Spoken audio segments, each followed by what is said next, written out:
Asante kwa kuchagua Special For You TV kuwa wa kwanza kusubscribe, kushare, kulike na kucomment.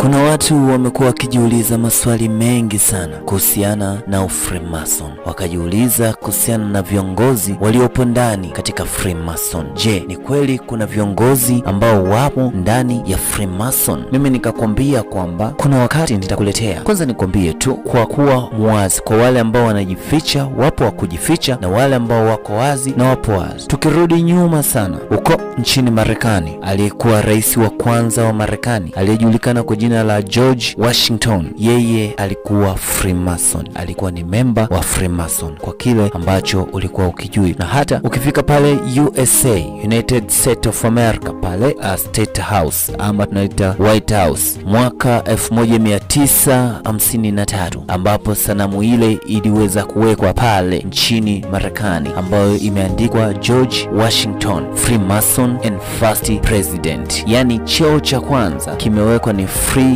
Of course imeanza jina lake lakini ikafata Freemason, alafu ndipo kikafata cheo chake cha kuongoza wananchi ambacho ni the president ama first president. Alafu chini yake kama unavyoona ni Grand Master, unavyoona ile alama pale chini yake. Sasa hiyo ni kukujuza tu kwa ufupi kwa wale ambao